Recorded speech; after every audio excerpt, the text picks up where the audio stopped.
Hello everyone, this is Precious with R Programming, and in this video I'll be showing you how you can create a bar plot showing error bars representing the median confidence interval. So first thing, as always, load in the necessary package, and I use Pacman to do to load the package for me. So I use a Pacman function called package load, and here I'll load in the package that I'm going to use. So I use Tidyverse for data manipulation, and I'm going to use GG PubR for those elegant graphics, and I'll use deci2s. So deci2s is a function that will perform the descriptive statistics for me. So just have to run that, and here I'll use the dataset available on your R, which is called tooth growth. And as you can read from the dataset information, it says the effect of vitamin C on tooth growth and guinea pigs. So that's the description of the dataset. So the guinea pigs were given different supplements, either vitamin C or orange juice, and they were given at different doses, and then they looked at the length of the odontoblast. So these are the cells responsible for tooth growth, and those 60 guinea pigs. So we try to visualize this data in form of bar plots and showing error bars and a bit of statistical test attached to it.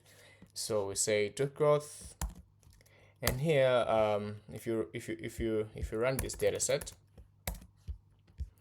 you have these three columns: the length, the supplement, and the dose. But we need to create two extra columns that will represent the length, that will represent the upper confidence interval and the lower confidence interval, so that we'll be able to plot those error bars. So for us to do that, we use a particular function called mutate. So mutate is a function that will help us to either transform the existing variables or existing columns, or we want to create new columns. We have to create a new column called upper. So this will create a column for the upper confidence interval, and I'm going to use a function from deci2s called median CI, and it's going to calculate the median CI for the length, but specifically the median CI that I want is the upper. So I have to specify here that I want the upper confidence interval. So it's upr .ci, and I need also to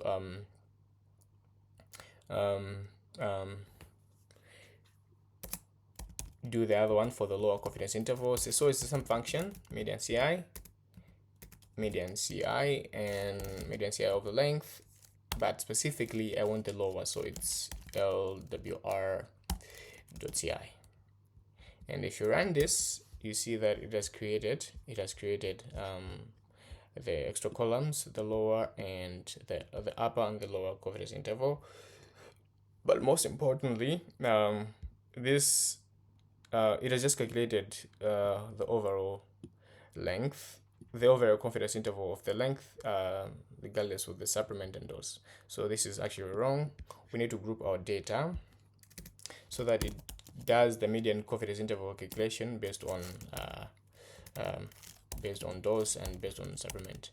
So what it will do, it will first thing it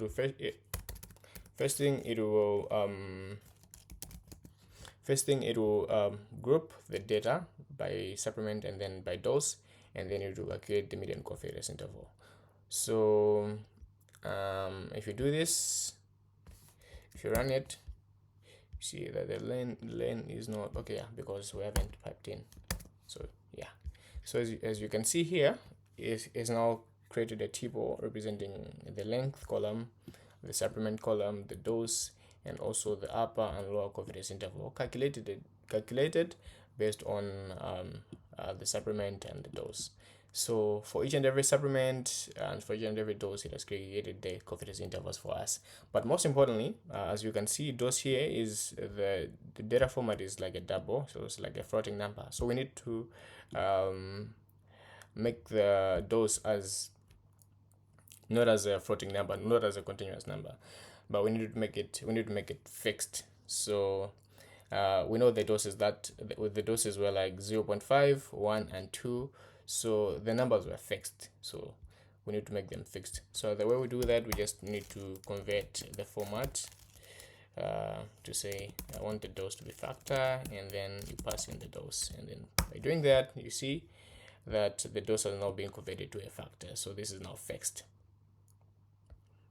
And what we do next is now get straight to plotting. So I'm gonna use ggplot. ggplot is a plotting function and plotting function provided by ggplot 2 in a package called tidyverse. So here you have to map your data, so you need to define your x and y axis. So here I will plot dose against length, and I will color them. I'll fill them by supplement. So this will just create a blank canvas. But most importantly, before doing anything, I have to set my theme of my plotting. If you don't set the theme, it will produce the default. So let me just set the theme here. So I'll use a function from ggplot2 called theme set, and the theme that I want to work with right now is the theme classic. And when I run this, it will create this blank canvas representing the dose in the x-axis and length in the y-axis. And here, since it's blank, I need to add in the geometry. So the geometry that we'll add in is the bar, but I will not use the most common way of plotting a bar plot in ggplot called geom bar or geom column. What I'm going to put here is I'll plot a bar by using a different function called stat summary. So stat summary allows you to put any other geometry on your graph, but that geometry will carry some statistics attached to it. So I'll have to specify here. So the geometry that I want to put is a bar, and I want the bar to represent the median of the length. And let's run it. So it has created these stacked bars. Beautiful. But I don't want them stacked, I want them to be separated. So we need to separate them. So we say position is equal to position dodge. And when you do that, they'll be separated. Beautiful. So now that we're done with the bar plot representing the median at each and every dose for respective supplements, I need to add in my error bars. So I'll use the function geom error bar, and here I need to pass in the y minimum and the y maximum. So the y minimum will be the lower confidence interval, which has been defined here. So I'll say y min is equal to lower, and the y max will be the upper confidence interval. And I want the width of my error bars to be like 0.2, and I want them stacked. I don't want them stacked, so I'll dodge them. So position is equal to position dodge, and let's see, voila. But as you can see, they are close to each other and they're not perfectly aligning with their respective bars. So here I have to put in the width that I want to I will have to put in the width that will make them separate from each other. So you can just play around with the numbers, and I think let me just try 0.5. Not perfect, they're still aligning on the edge, so let's try 0.8. Yeah, that's a least better. That is a least better. So now that we've added our error bars, I want to make them a little bit more beautiful. by adding a point representing the median. So I'll use the start summary function, and the geometry that I want to put here is a point. So say point, and the function that I want the point to carry is median.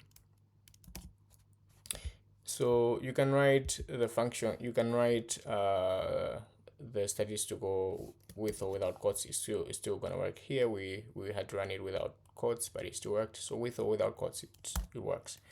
And here I'll have to specify the position, because I want them to be separated from each other, and I'll just put the same position as the error bar so that they perfectly align. Beautiful. So as you can see, this is the lower confidence interval, and this is the upper confidence interval, and this is the point that I've generated, but it's a bit small. Let's make the size a little bit bigger. So we say maybe size should be 4, something like that. Beautiful. So this is basically it. This is how we generate a bar representing the median, and the error bars representing the confidence intervals. But one last thing that I want to add is the statistics. So before you perform any statistics, you need to know the distribution of your data. So from my end, I'm assuming that my data is not normally distributed, and by default, if I'm doing a pairwise comparison here, I'll use a Wigox. But if my data was normally distributed, then I would have used a t-test, I would have used a two-sample t-test. And most importantly, you should also know the distribution of your data, not just by assuming, but you should test it. So you can test it using Shapiro, or using density plots, or using QQ plots. But I'm assuming that I've done that already, and that my data is not normally distributed. I'll just carry on with the statistics. So I'll use a particular function called geom pairwise comparison. So this will pairwise comparison, it does the statistics for us. What we need to do is just give it the method that we want the pairwise comparison to be performed with. So by default, R uses assumes that the data is not normally distributed, and the test that it uses non-parametric. So since we're doing a pairwise comparison, I want to compare the length of the odontoblast by comparing vitamin C and orange juice at each and every dose. So for us to do that, you can just run it. It'll assume that since we have grouped our data here, we want to fill it by supplement. So it's assuming that we have grouped our data based on supplement. So if you run it, it's going to do that for us. So it has compared this and that and this and that at each and every dose. And one last thing that I want to add is do a multiple pairwise comparison, but regardless of the supplement. So I'll compare how the lengths of the odontoblast are differing or are varying from each other at different doses. So since we are dealing with more than two variables, since we're dealing with more than two groups, then t-test doesn't work. So obviously we're gonna use cross-score-wise, since I'm assuming that my data is not normally distributed. But if the data was normally distributed, then I would have used ANOVA. But with that assumption, I'm gonna use the cross-score-wise test. You can perform outside the code. Of course, you can use R to do that for you. But what we want to visualize here is the multiple pairwise comparison of the cross-score-wise. So we're doing a post hoc of the cross-score-wise. So we visualize the p-values on graphs, which will show if there are any variations among the groups. So we say geom geom pairwise comparison, and here you have to group. So we say aesthetics and then group should be based on DOS. So at first the grouping here was based on supplement, but here we have specified the grouping is based on DOS. So the moment we do this, it will know. So it will know the group that there are 3 groups here, like 0.5, 1, and 2. So it's going to choose the default method for us. So the default method that it's going to use is the techie HSD, and we'll carry on with that.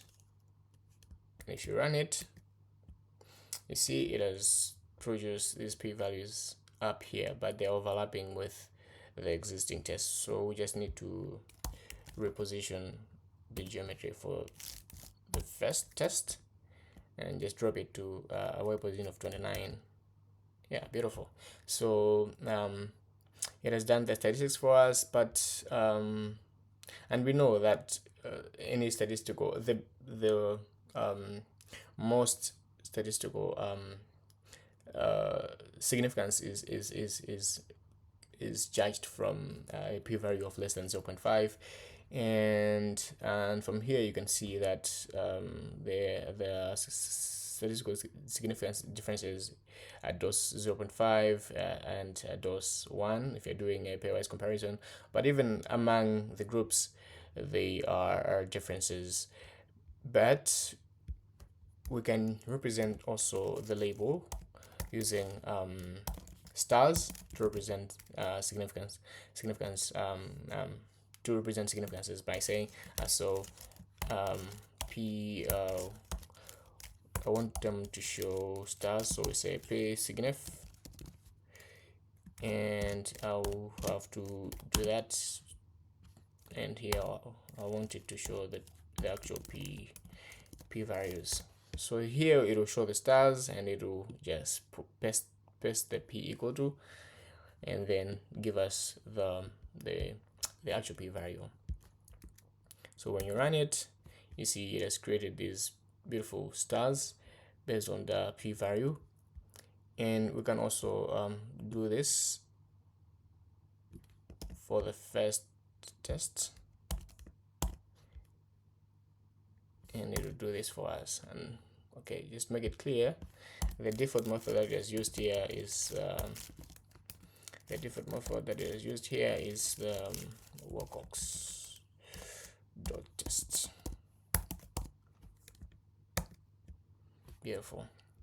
So one last thing, you see that we have presented our data in terms of a bar and error bar, but the data points are missing on the graph, so we need to add them. So I'll add another layer of graphics called geom So geom are just little data points, and here I want them to be separated, so say position, and since this one is a jitter, we say I have to position jitter doge, not position doge, and here we need to separate with the width, and then you can add it to the rest of the graph.